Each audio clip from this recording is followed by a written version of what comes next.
wabarakatuh. Perkenalkan, nama saya Umu Fadla Rasati dari Sarjana Fisioterapi. Di sini saya akan menjelaskan mengenai anatomi sistem endokrin.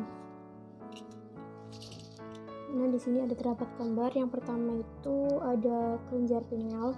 Kelenjar pineal ini bentuknya kerucut, berbentuk sangat kecil di dalam otak, dan panjangnya itu 5-8 mm dengan tebalnya itu 150 mg.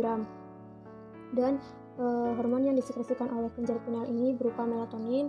Kelenjar pineal ini dipengaruhi oleh periode gerak tulang dan fungsinya itu untuk mengatur irama sirkadian. Dan selanjutnya itu ada kelenjar hipofisis atau pituitari. Kelenjar hipofisis atau pituitari ini dibagi menjadi tiga bagian. Yang pertama itu ada pituitari anterior atau adenohipofisis, yang kedua ada pituitari posterior atau neurohipofisis, yang ketiga ada pars intermedia atau bagian tengah, yang selanjutnya itu ada kelenjar tiroid. Kelenjar tiroid ini bentuknya seperti kupu-kupu, berada di pangkal leher, yaitu di bawah jakun dan di atas tulang dada. Dan kelenjar tiroid ini menghasilkan hormon berupa tetraioditironin dan triioditironin. Selanjutnya itu ada kelenjar timus. Kelenjar timus ini berwarna kemerah-merahan dan terdapat dua lobus yang saling berikatan dalam jaringan ikat. Medula dan korteksnya ini menghasilkan sel limfosit. Pada bayi yang baru lahir, kelenjar timus ini sangat kecil dan beratnya itu kira-kira 10 gram dan akan bertambah besar setelah masuk pubertas, yaitu 30-40 gram, dan setelah dewasa kelenjar timus ini akan menyusut. Kelenjar timus ini hanya dapat dijumpai pada anak-anak di bawah usia 18 tahun. Hormon yang dihasilkan oleh kelenjar timus ini berupa hormon timek. Selanjutnya itu ada kelenjar adrenal. Kelenjar adrenal ini terdapat dua buah yang terpisah berada di pangkal ginjal. Kelenjar adrenal ini terdiri dari dua bagian, yaitu ada korteks adrenal yang menghasilkan hormon kortisol dan aldosteron, dan ada medula adrenal yang menghasilkan hormon adrenalin.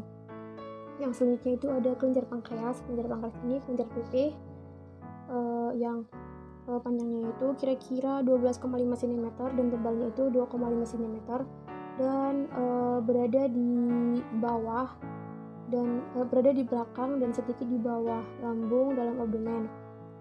Kelenjar pankreas ini terdapat dua jaringan. Ada jaringan eksokrin yang berfungsi untuk mengeluarkan larutan basa encer dan enzim-enzim pencernaan, dan ada jaringan endokrin yaitu pulau Langerhans. Hormon yang dihasilkan oleh kelenjar pankreas ini yaitu hormon insulin dan glukagon. Yang selanjutnya itu ada kelenjar gonad. Sini kelenjar gonad pada wanita itu dinamakan ada ovarium. Ovarium ini bentuknya itu seperti buah kenari berwarna putih dan bagian permukaannya itu bergerigi, dan ovarium ini berfungsi untuk menghasilkan ovum dan juga hormon estrogen dan progesteron. Yang selanjutnya itu ada kelenjar gonad pada laki-laki yaitu testis. Testis ini berada di dalam skrotum yang diselubungi oleh tunika albuginia dan tunika vaginalis.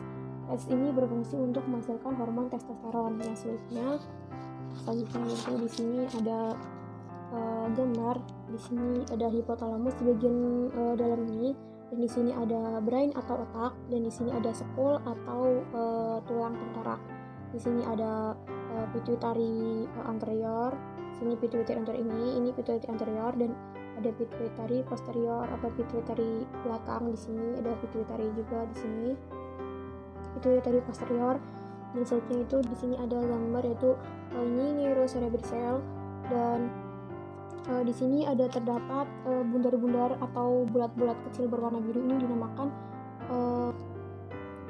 relaxing hormon. Di sini ada saluran ini dinamakan portal vein ini, dan juga ada bentuknya itu kelenjar bundar-bundar.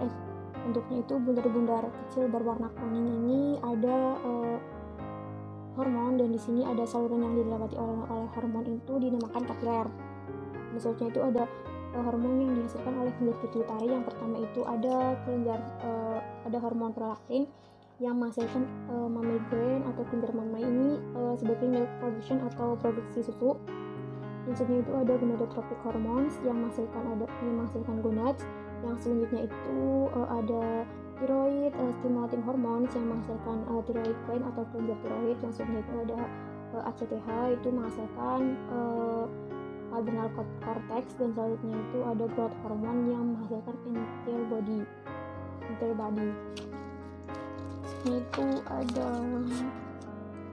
Di sini ada terdapat kelenjar hipotalamus, di sini ada hipotalamus, dan di sini juga terdapat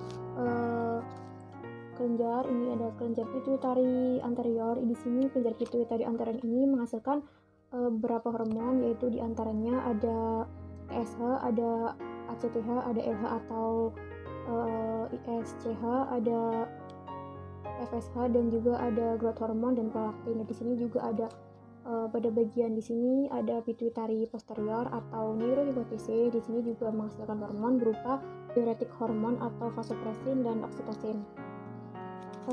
Sekian yang dapat saya sampaikan, kurang lebihnya mohon maaf. Terima kasih. Wassalamualaikum warahmatullahi wabarakatuh.